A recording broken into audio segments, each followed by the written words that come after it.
Klasztorne panny.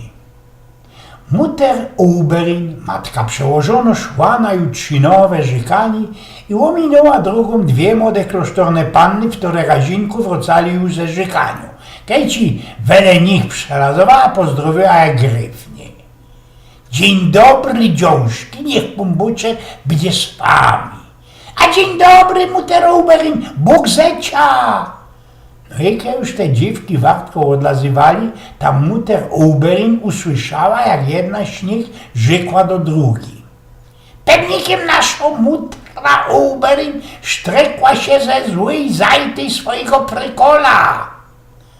Deczko do ta Mutter Oberin wyprościło, no ale uzdała, co będzie, nie będzie o tym zatela medykować i poszła dalszy. A gdy tak szła klasztornym sienią, trafiła na insze dwie szwestery, które już bedynowali we klasztorze Poralot. Po wymianie powitaniów ta Mutter Oberin już zaś usłyszała, jedna powiedziała do drugiej. Naszo Mutter Oberin szczrekła się dzisiaj ze prykola, nie ze tej richtycznej zajty.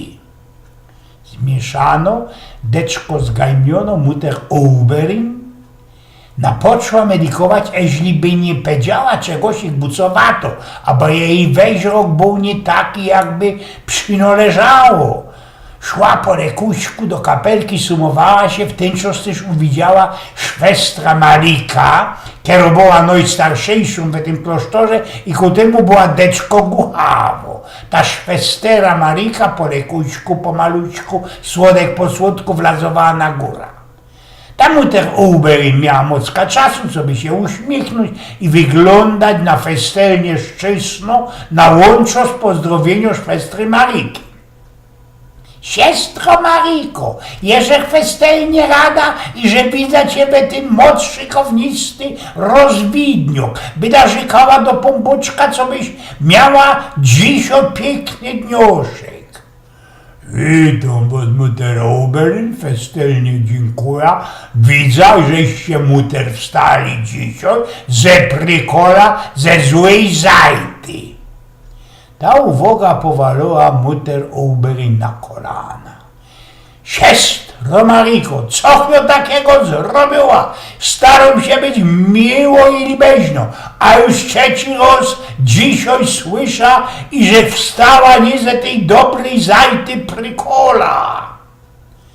Stara szwestera Marika sztopła, kukła tak tej Mutter Oberin wyślepia i rzekła. Ale nie bierze tego dosia, ganz einfach oblekłaś dzisiaj pętofle lacie ojca Michała. Eugen z Pnioków.